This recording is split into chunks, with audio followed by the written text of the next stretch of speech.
As-tu déjà ressenti ton cœur s'accélérer sans raison apparente, comme si quelque chose de mauvais allait arriver, même quand tout semble aller normalement? Peut-être t'es-tu déjà demandé « Pourquoi est-ce que je ressens ça? Pourquoi cette peur sans nom m'accompagne, même entourée de gens ?» L'anxiété a cette manière discrète d'exister. Elle ne crie pas, mais elle oppresse. Elle ne se voit pas, mais elle enferme.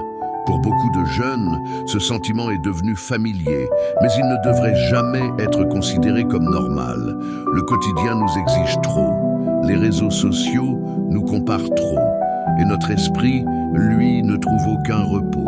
Et dans ce tumulte silencieux, une question émerge lentement.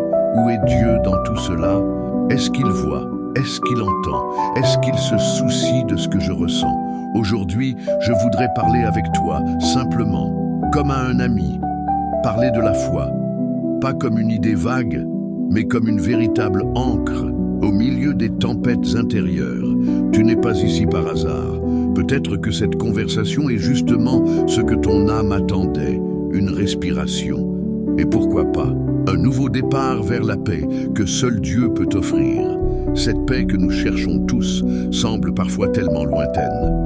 Et plus on essaie de la saisir par nos propres forces, plus elle nous échappe. L'anxiété ne vit pas seulement dans nos pensées, elle habite aussi notre corps, nos relations, nos gestes les plus simples. Elle transforme les journées ordinaires en combats intérieurs silencieux. Peut-être que tu connais bien cette lutte, te réveiller fatigué, même après une nuit de sommeil, sentir une pression constante dans ta poitrine, avoir du mal à te concentrer pour des choses simples, ou ressentir un blocage inexplicable, comme si une force invisible te retenait. Tu ne sais pas toujours l'expliquer avec des mots, mais tu sais exactement ce que c'est. Et ce qui rend cela encore plus difficile, c'est que souvent personne ne le remarque. Tu souris, tu échanges, tu travailles, tu avances, mais à l'intérieur, tu essaies juste de ne pas sombrer. Et une question te traverse peut-être l'esprit. Est-ce que je suis faible? Laisse-moi te dire quelque chose avec douceur. Tu n'es pas faible, tu es fatigué. Et cela change tout. On vit à une époque où tout est urgent, où la comparaison est constante et où la pression ne s'arrête jamais. Le silence nous angoisse. Le repos est devenu un luxe et la peur se cache dans notre quotidien. Mais si je te disais que Dieu connaît ce chaos, qu'il voit et comprend chaque nuance de ce que tu ressens, tu n'as pas besoin de faire semblant devant lui. Dieu ne cherche pas une version parfaite de toi. Il veut seulement ton cœur sincère. Et peut-être que le vrai commencement, c'est ça, ne plus se battre seul et découvrir que Dieu est un refuge réel, sûr et accessible, ici et maintenant. Lorsque l'anxiété prend de la place, dans nos pensées, il est naturel de se demander « Mais où est Dieu dans tout ça? Pourquoi je ressens encore cette peur si je crois en lui? Est-ce que ma foi est faible? » Ces questions sont humaines et elles ne font pas de toi quelqu'un de moins croyant. Elles révèlent juste un cœur qui cherche, un esprit qui a soif de compréhension et un besoin profond de sécurité. Dieu n'a jamais promis une vie sans lutte, mais il a promis sa présence constante. Et c'est là que tout change. Dans la Bible, on voit des hommes et des femmes qui ont tremblé de peur, qui ont crié à Dieu dans l'angoisse. David, par exemple, disait « Quand je suis dans la crainte, je me confie en toi ». Psaume 56, 4. Il n'a pas dit « Je n'ai jamais peur ». Il a dit « Quand la peur vient, je choisis de me tourner vers Dieu ». Dieu n'est pas absent dans les moments d'anxiété. Au contraire, c'est souvent là qu'il est le plus proche. Même si nos émotions nous disent le contraire, il est ce souffle doux au milieu du vacarme intérieur, cette paix discrète mais réelle qui dépasse l'entendement. Mais pour ressentir cette paix, il faut parfois faire un pas de foi. Il ne s'agit pas de nier ce que tu ressens, mais de déposer ce fardeau dans les mains de celui qui est plus grand que tout ce qui t'oppresse. Dieu n'attend pas que tu sois OK pour t'aimer ou t'écouter. Il est le refuge même quand tu trembles, la lumière même quand tu n'y vois plus rien. Et si tu choisis de l'inviter dans ton chaos, tu verras que sa présence n'éteint pas seulement la peur, elle transforme ton cœur. Lorsque tout vacille autour de nous, Les promesses de Dieu deviennent comme des ancres.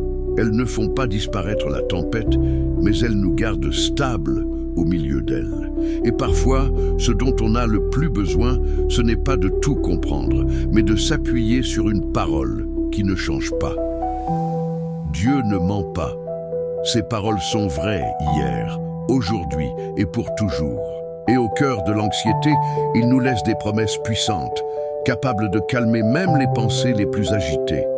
Il dit « Ne crains rien, car je suis avec toi. Ne promène pas des regards inquiets, car je suis ton Dieu. » Ésaïe 41, 10. Cette parole ne dépend pas de tes émotions, ni de ton état du moment. Elle est une vérité qui s'applique même quand tu doutes, même quand tu pleures.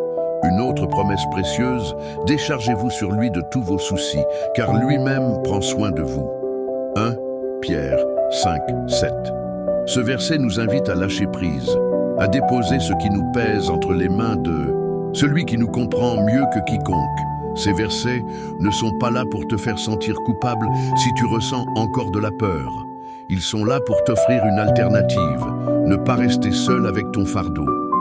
Dieu ne demande pas une foi parfaite. Il te suffit d'oser lui dire « Seigneur, je suis anxieuse, mais je choisis de te faire confiance. Aide-moi. » Et tu verras, ce simple acte d'abandon ouvre la porte à une paix qui ne vient pas de ce monde. Une paix qui descend doucement dans l'âme et qui peu à peu transforme l'intérieur. Permets-moi de te raconter une histoire. Ce n'est pas celle d'un héros ni d'un personnage biblique lointain. C'est l'histoire d'un jeune, comme toi, qui portait le poids de l'anxiété sans savoir comment s'en libérer. Il se réveillait chaque jour avec une boule dans la gorge, comme si quelque chose de mauvais allait arriver. Les nuits étaient longues, peuplées de pensées qui tournaient sans cesse. Il priait, mais il avait l'impression que Dieu ne répondait pas. Alors, peu à peu, il a commencé à s'éloigner, pensant que sa foi n'était pas assez forte.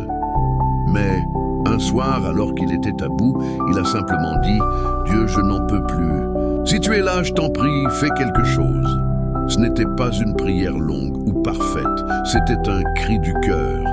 Et à ce moment-là, quelque chose a changé. Ce n'était pas spectaculaire. Il n'a pas senti un miracle immédiat, mais il a senti un relâchement, une paix douce, comme si enfin il n'était plus seul. À partir de ce jour, il a commencé à parler à Dieu plus souvent. Pas comme à une divinité lointaine, mais comme à un ami. Et chaque fois qu'il confiait ses peurs, Dieu les remplaçait peu à peu par une assurance tranquille. Cette histoire, c'est peut-être aussi la tienne. Peut-être que ce que tu vis aujourd'hui est le début d'un chemin vers la guérison. Et si Dieu l'a fait pour lui, il peut le faire pour toi. Il ne s'agit pas d'être fort, mais de se laisser aimer, de se laisser porter. Et d'oser croire que même dans l'anxiété, Dieu reste fidèle. Tu n'as pas besoin d'être expert en théologie pour commencer à vivre une foi réelle et apaisante. La foi, c'est avant tout une relation, une ouverture du cœur à celui qui t'a créé. Et parfois, tout commence par un simple mot, « Aide-moi ». Alors, comment commencer à vivre cette foi? Voici quelques gestes simples, accessibles, mais puissants. 1. Crée un moment de silence. Chaque jour, trouve ne serait-ce que 5 minutes pour t'éloigner du bruit.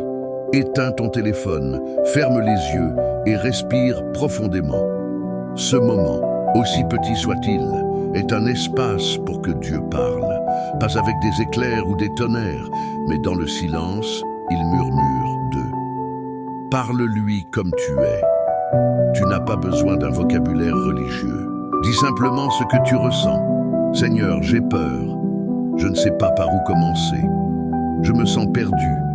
C'est dans cette honnêteté que Dieu agit. Lis un verset par jour. Commence par les psaumes. Ce sont des prières d'hommes qui ont connu l'angoisse, la solitude, mais aussi la joie de retrouver Dieu. Même un seul verset peut devenir une lumière dans ta journée. Rappelle-toi que tu avances à ton rythme. La foi n'est pas une compétition. Tu n'as rien à prouver. Chaque pas vers Dieu est précieux, même s'il est petit, même s'il est tremblant. Entoure-toi bien. Si possible, cherche une communauté, un ami croyant ou même un contenu en ligne qui t'encourage dans ta marche. La solitude alimente l'angoisse, mais la communion apporte de la force. Commencer à vivre cette foi, c'est ouvrir la porte à une présence qui ne te laissera jamais tomber. Tu n'as pas besoin de tout comprendre, ni de tout contrôler. Il te suffit de faire ce premier pas et de découvrir que Dieu était déjà là, t'attendant avec amour. Il est facile de penser que la paix est quelque chose de lointain, réservé à ceux qui ont tout maîtrisé. On imagine souvent que ceux qui vivent une vraie tranquillité d'esprit n'ont jamais connu l'anxiété, ou que leur foi est tellement forte qu'elle les protège des tempêtes intérieures. Mais la réalité, c'est que la paix que Dieu promet n'est pas l'absence de problèmes. Elle ne consiste pas à vivre sans inquiétude, non. La paix que Dieu offre est bien plus profonde. Elle est une confiance ferme dans son amour et sa présence, même au milieu des tempêtes. Cela signifie qu'il est possible de connaître la paix, même si tu fais face à des défis, même si l'anxiété vient encore parfois à trop.